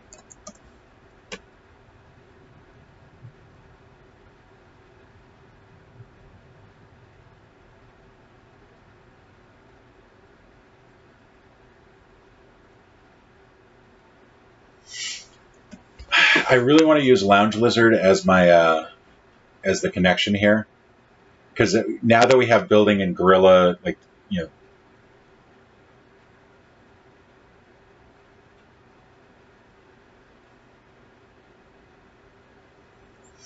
Kenny G, Easy E, Ice T.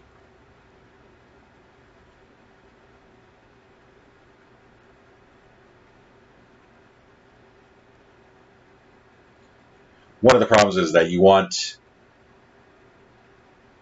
G to be a natural transition for Cardi B.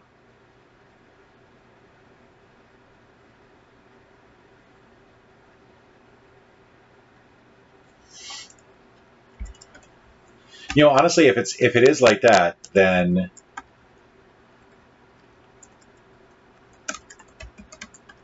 Easy Echo. Part of the problem is I don't want people to go from, like, we're cluing Easy E, Cardi B, and so on, and I don't want to put them to Echo and Bravo and so on, because then they'd still have to come back to the G for rhyming.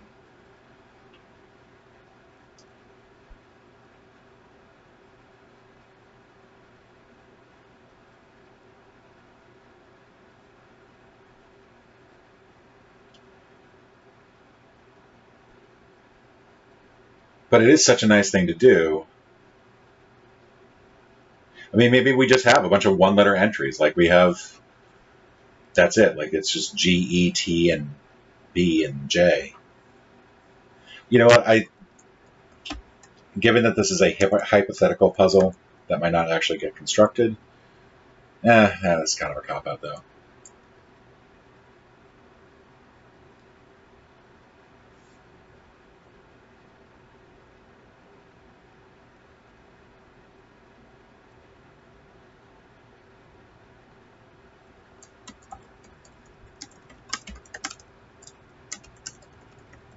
one-letter last names of musicians.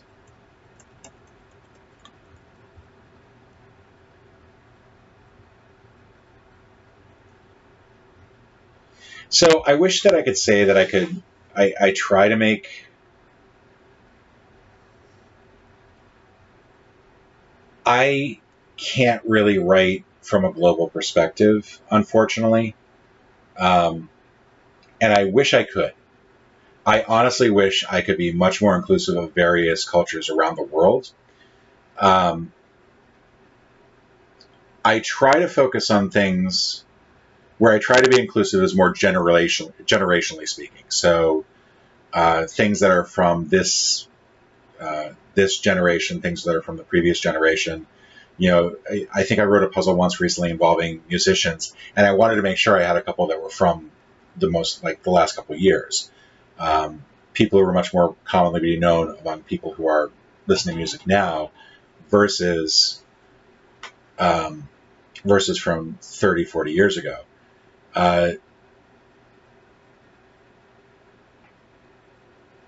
I'm definitely try to focus on gender diversity as well. One thing that I find is difficult to do is to make sure that I include... So this is a bit of a spoiler for one of the puzzles in Puzzle Boat 6. There's a puzzle that involves stand-up comics. And one of the things that I wanted to make sure I did was include a fair number, or at least what I tried to make it a fair number of female comedians in addition to male comedians. My feeling is that I wanted that balance to be in the puzzle as best as possible. I forget... Somebody might end up looking at going back and looking at that puzzle and counting them and discovering that it was like 10%, but I don't think it was. I thought I did half. I also try to include there's some racial diversity. I was really happy to be able to include a few specific people in there because I think that they are fantastic comedians,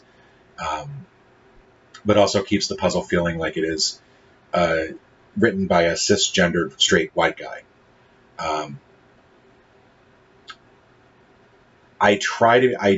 As far as an international audience goes, I am pretty focused on what an American would be familiar with, and it's tougher for me to have the perspective of somebody from, say, the UK or Australia. Obviously, there is very much an English bias in these puzzles. I don't think this magazine would exist without an English bias.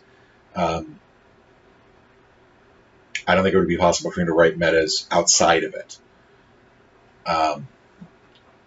But I don't have too many qualms about, for example,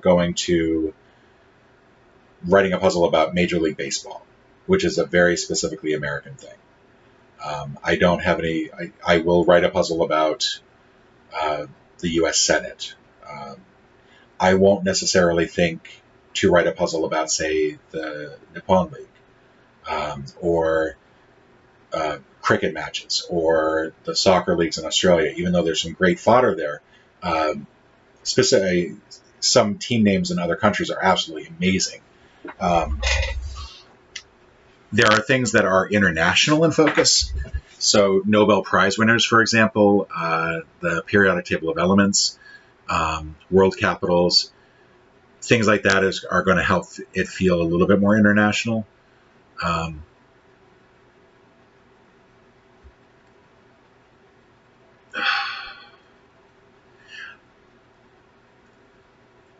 I will tip my hat to that puzzle, Doug. But on day of, that puzzle was beating me around the ears. Doug is talking about a puzzle from I think the most recent Galactic Puzzle Hunt. And if you do not have time constraints, go back and take a look. It's a wonderful puzzle. When you have time constraints, it's a little bit less of it was a lot less fun. It was brilliantly constructed. It was absolutely amazing. It was the Ministry of Word Searches, I think is the name of it. Definitely go check it out. But yeah, it was a bit of a...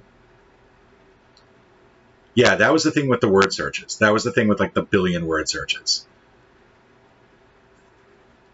Yeah, and if I'd done that in the second week, I probably would have loved it. I probably would be like singing its praises. Because I did that under a time constraint, I just constantly felt like I'm not going to catch up with other puzzles that I'm solving. Yeah, an amazing mechanic. There was a reason why I did a tribute puzzle to that in the most recent puzzle hunt. By the way, if you're writing a puzzle and you're inspired by another puzzle that somebody else has done, give them credit. I think one thing that gets lost a lot in this particular world is that there are a lot of people who've written stuff before me. There's a lot of people who've done amazing things. And I never want anyone to feel like I'm just cribbing their work and not acknowledging what they've contributed. So if I write a puzzle that is clearly inspired by another puzzle, I will make sure I tip my hat to them. I wouldn't be doing this if it weren't for the work of Patrick Barry, whose work in Games Magazine, it really inspired this. He did these amazing puzzle suites way back in the day, like in the 1990s, that so inspired me that I've made this a career. And I've been doing this for like 13, 14 years now because of him. I've certainly written puzzles before inspired by other people, and I hope I've always given credit. I think credit is very important. Anyway, that was a lot of opining. And hi to my wife, by the way. She is Mrs. Foggy 1974, and I'm so glad that she's joined in. Hi, sweetie.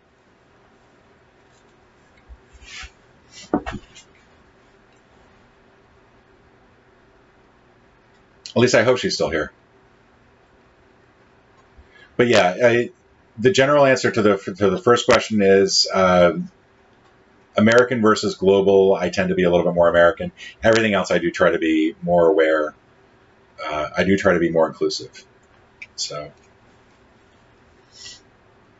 I think we have enough for riling that we can consider this the idea for the puzzle, and we'll, if we were to actually sit down and write it.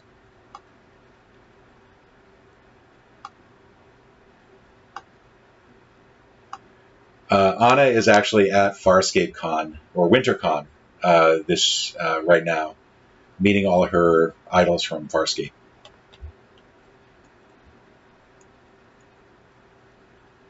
So, Paperboy. Somebody mentioned origami earlier. I typically don't do an origami puzzle. Not so much origami, arts and crafts. There's a puzzle type that is popular in Puzzle Pint that I think is very appropriate for Puzzle Pint, but I tend to stay away from just because I've gotten... Oh, at JFK, okay.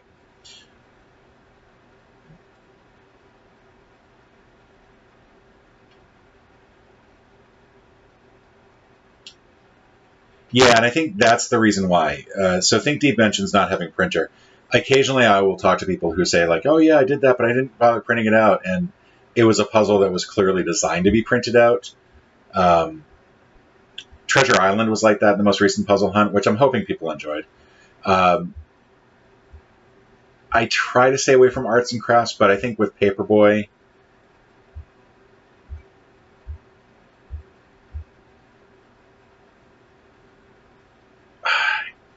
I want to say the person's NPL name is Shadowforge.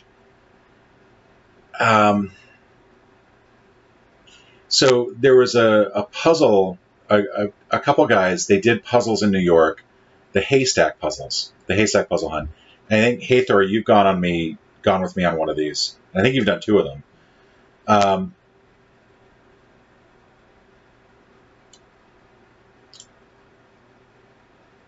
And yeah, they were amazing. And I think they originated that puzzle type. And I want to say in Puzzle Boat 1, I did include their names. The puzzle was Ratward, and I actually have that folder open because of the Dilbert puzzle I was looking at earlier. So if you will pardon me for just one moment.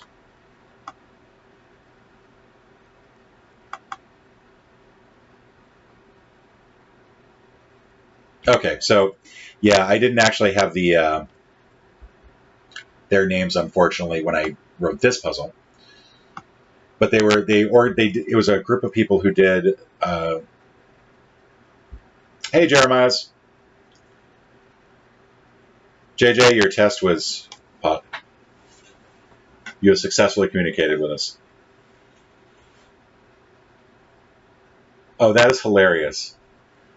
I wish I had come up with that type, but I did not. Those were the haystack organizers. I know that I've exploited the hell out of that puzzle type. I love that puzzle type. It is also the biggest pain in the butt to proof those. I think, as evidenced by the fact that I think that type of puzzle has led to more errors than any other type.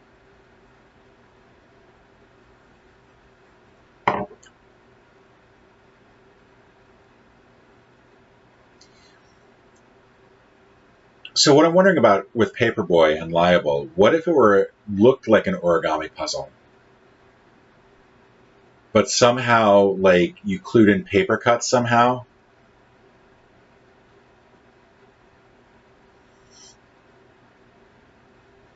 And like you didn't actually have to print out and fold it. I don't know. There's something about a terms and agreement, a terms and conditions agreement that makes me feel like could be worked into here.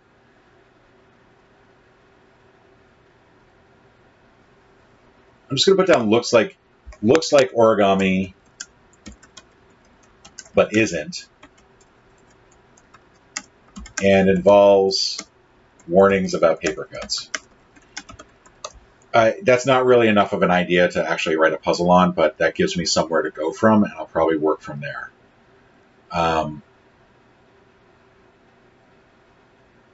Fire truck.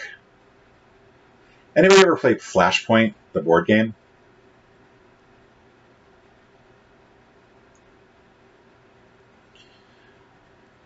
Flashpoint is a board game that involves a grid where you have like dice on each side, and that basically that determines which part of the house you're going to be in. What I'm thinking is that